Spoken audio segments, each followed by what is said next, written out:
Yo, Carlo here. Welcome to the vlog. So as you guys probably know, especially if you are NBA fans, Bucks win it in 6. So si Giannis really dominated 50 points. I think historic yata siya. First time ever in NBA Finals history.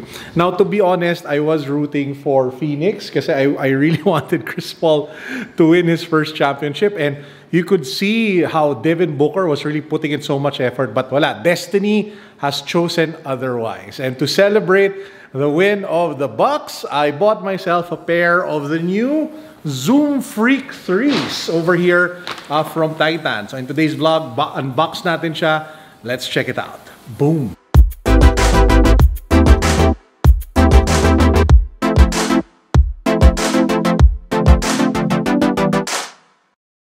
Okay, here we have it, ladies and gentlemen. This is the Zoom Freak 3 by Giannis. I want to attempt to pronounce his last name. atTokyo, something like that. Sorry, apologies. So I just massacred it.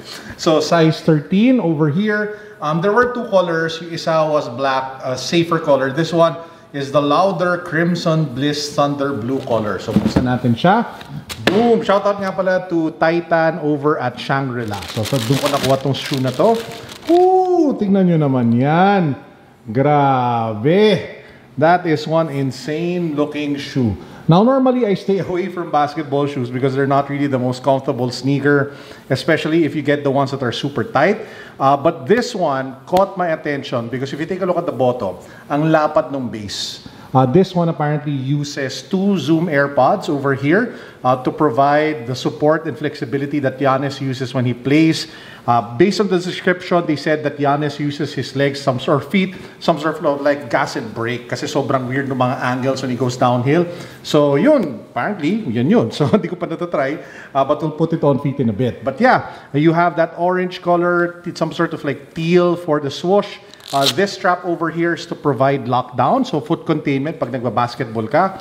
And yeah, angas lang talaga tingnan. And I wanted to get me a pair to celebrate the championship of the Bucks. So design-wise, what do you guys think? Let me know in the comment section down below if you are loving the overall look and design of the shoe. At this point, I'll put it on feet, get a feel for it, and then babalikan ko kayo as to how I feel. Obviously, this is not a performance basketball review. Kunikwento ko lang sa inyo ano yung overall feel niya as a casual, everyday sneaker. So how is Zoom Freak 3 on feet? Well, surprisingly, it is comfortable. I think the two Zoom Air units or Air Zoom units at the forefoot really helps with the overall cushioning and helps with the overall stride of the shoe. Medyo malapad din siya, so it is wide foot friendly, especially at the forefoot section. The only part where it is a bit narrow is the middle part of the sneaker. So if the middle of your foot is kind of wide, then that might be an issue for you. In terms of fit and containment, it is not too tight. You can make it tighter though if you pull on the strap, the Velcro strap at the very top. So it gives you that flexibility. So if you want to wear it tight, you can. But if you want to loosen it up a bit, you can also do that. So I love that function of the shoe. I also like the edgy look and design of the sneaker. Very happy that I went with the louder color variant for this one because I do have a lot of black shoes already. But in terms of like, you know, a flashy, loud sneaker that you want to wear on chill days, relaxed days, I think this one can work really well. Apart from that, it's not super expensive, it's not super hype, and you can easily buy it, I think, for a little over 6,000 pesos for retail here in the Philippines. Kung magantay kayo, obviously, it will go on sale eventually, and you can get it for much less when the prices start dropping. Let me know what you guys think of the Zoom Freak 3 in the comment section down below. As usual, I'd love to hear from all of you. However, di pa tayo tapos. We have one more sneaker. Apparently, this sneaker didn't sell out in Titan. So, well, at least in the Shangri-La branch, and they had it in my size. This is the Jordan 1 Electric Orange. And I think some people are calling it the Shattered Backboard 4.0. So, same black-red box. Buksan natin. Tada! Okay, so hold on. Let me zoom in a little bit. So, you have the black-red Jordan 1 box. Pop it open. Tissue paper, and then bam! This is it. This is the Jordan 1 Electric Orange, apparently Shattered Backboard 4.0. I'm not sure if that's like the real name. But yeah, you have two laces, one in orange, one in white. You have a dominant white leather base, overlay of black here at the toe guard, at the swoosh. You have, well, that pop of orange here along the collar, and of course the outsole. So nakaupo. This one is just sleeping on shelves. I don't know, to be honest, I don't know if they still have a lot of stock, but I ended up buying it primarily because they still had it in my size. However, meron akong bad news para sa inyong lahat na mahilig bumili ng Jordan 1s for retail. Usually Jordan 1s here in the Philippines sell for a little over 8,000 pesos. They did a price increase. It's now 9,000 something pesos. So dinagdagan nila ng 1,000 pesos yung SRP for Jordan 1s here in the Philippines. So at least for this one. Maybe all other Jordan 1s will carry that same 9,000 plus price point. But I just wanted to point that out. Na nagmahal na siya. Nadagdagan na siya ng 1,000. Para naman daw hindi puro reseller yung kumikita. Si Nike din naman. But anyway, so yun, ended up buying this one. Looks good, looks great. I won't put it on feet yet. I'll probably do that in another episode. But yeah, let me know what you guys think of the shoe. Hit the comment section. Would also love to hear what your thoughts are on this sneaker. Okay, now at this point in the vlog, we will head on over to Unbox Green Hills. We will be putting on display a couple of NBA cards that I'm hoping to sell in one of my cabinets. So tara, let's go.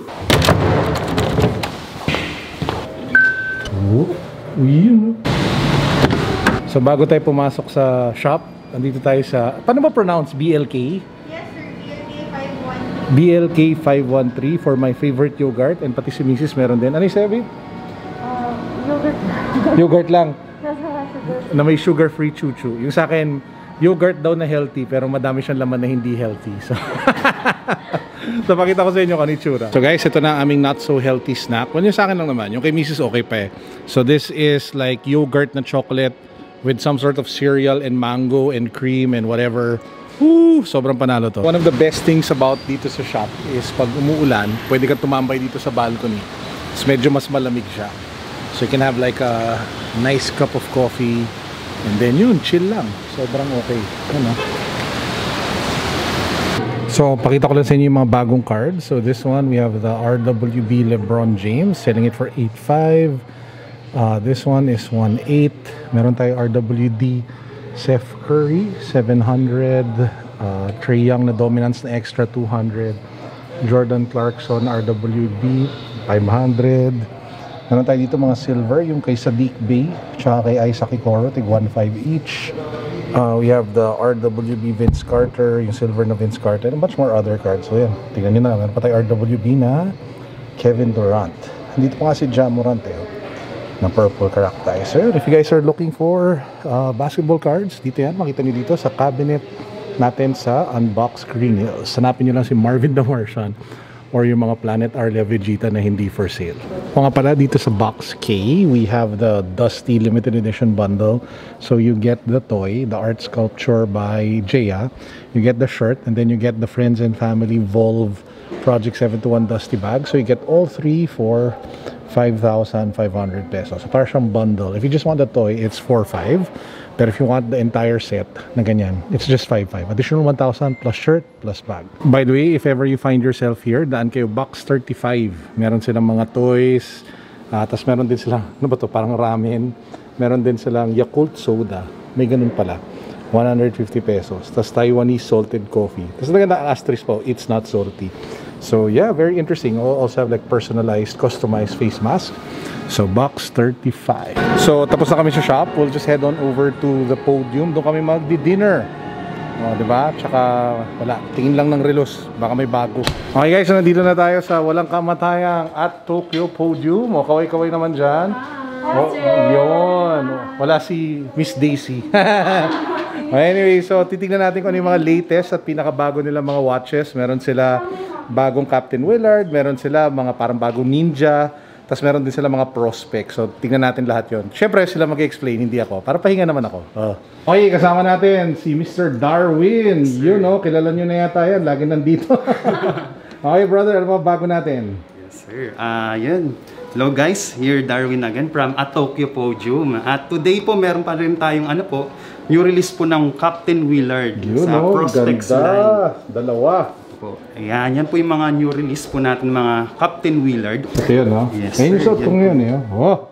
Pero ibang kulay yung strap no sa akin. So, ito medyo greenish. Greenish yung pinakaganda. Ganda, oh. Panalo talaga. Okay. Tsaka ang ganda ng yung pinaka niya, bagong material yung pinaka strap niya na NATO strap. Siya po yung tinatawag po na suchi. Suchi na ginamit po siya sa Japanese traditional po na madalas po makikita po natin sa mga kimono Japanese. So yun yung pagtahi nito? Yes po, sir. So hindi lang siya para lang pa-cute, no? Meron talaga sir. siyang galing talaga ng mga Japanese. So gusto ko yung yung pagka off-white cream nung mga indices. Yes. So syempre ang ganda talaga. So yung mga material niya napakaganda. Tsaka sobrang tibay. Sabi rin sa review is 4 times po siya very stronger po compared po sa mga regular po natin na mga strap natin. Kasi ito naman.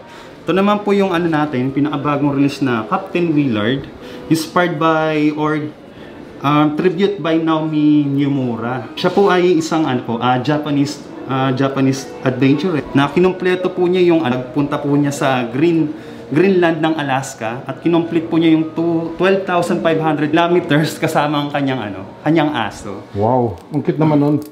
At sinicelebrate na rin po niya ang pagka-birthday po niya na 80th anniversary po. Generous po yung ganyang. Medyo mas makapal siya, no? Yes po, sir.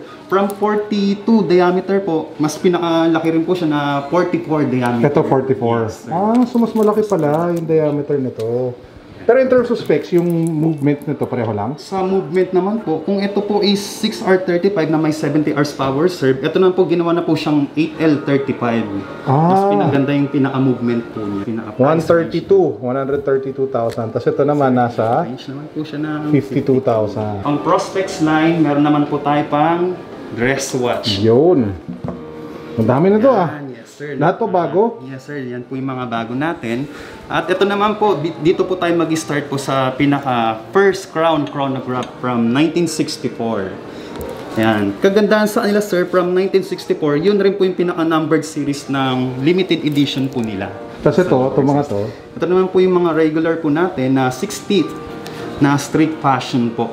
Street fashion, pero inspired nito. Inspired po dito sa mga first crown chronograph. Okay, magkano si first crown chronograph limited Nag-range edition? po siya ng 37,500. Tapos tong mga inspired? Inspired po siya sa mga 19,700 short. Ang ganda Ito medyo dress black. watch yung mga ganyan. Very vintage yung pinakadatingan naman nila. Tsaka you have a selection of colors, guys. If you want blue, if you want green, if you have black, if you want white dial with gold indices, you can go with this one. So yun, panalo, daming bago. Yes, sir. Pero meron pa yan, sir. Ayan. Ito naman po yung pinaka-special edition po ng Save the Ocean Antarctica, kung tatawagin. Or yung iba, tinatawag naman po nila na Happy Feet or Blue Penguin. Blue Penguin. Yun. Kasi ito yung may paanong penguin, di ba? Yes, naalala ko to. If you take a closer ng pinaka-face dial niya, may kita nyo po yung pinaka-footprint po ng pinaka-penguin po niya. Cute. Very brush yung pinaka-face dial. Tapos yung pinaka-cute na datingan po niyan, dinagdag po na footprint ng penguin. Ito, ano ba to? Mini tuna? Our baby tuna. Baby tuna. Baby tuna pa rin tawag. Mini tuna no? Nag-invento ko ng term. Ito, ano naman to? At last but not the least. Bago na, bagong mukha na. Bago naman po. Okay. Pakilala ko muna. Ako po si Joser, sir. Bagong partner po ni Darwin. Yan, abangan nyo. Silang dalawa. Hanapin mo yung dalawang mukha na yan. Ano yung meron tayo? So ngayon po, para po sa mga mahihilig sa black color, ito na po yung hinihintay po ninyo. Ang new release po ng limited edition, Black Series po. Meron po tayong Ninja, Samurai, tsaka Ninja Monster po. Ito, ninja na, samurai pa. Yes. Ninja Samurai, sir. Bali yung casing niya, sir, titanium black carbon na po. Wow. Silicone strap na rin po siya, tsaka 41 hours power reserve po silang dalawa. Wow. Ito, monster ba to? Monster Po. Ninja Monster ganda. naman siya. Inspired po sila sa naunang Ninja Turtle na na-release noong 2018 po. Ganda. So, ito magkano to? Limited edition din po. Ito po, 19,740. Tapos ito? Ito po, 19,740. Same price lang din, sir. Yun guys. So, at least meron na kayong choices. Kung gusto nyo yung black, pwede dyan. Kung gusto nyo yung retro, meron doon. Ano yan? Ito po, yung Ninja Samurai natin is 8,000 number pieces. Numbered to. Limited edition po siya, sir. 8,000 only pala to. Sa ito naman pong Ninja Monster natin is 7,000 number of pieces. Wow.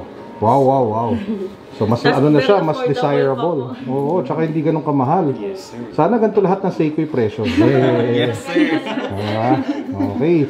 So guys, make sure to drop by here at atTokyo, second floor, Podium. Yun. Shoutout kayo kay Daisy. Hi, Daisy. Shoutout po, Ma'am Daisy. Wala kang Yung mga finishing touches na linalagay. Parang napadami eh. 1, 2, 3, 4. 8. Kenshin Himura. Si Batusai. Na anime ito, di ba? Yes, sir.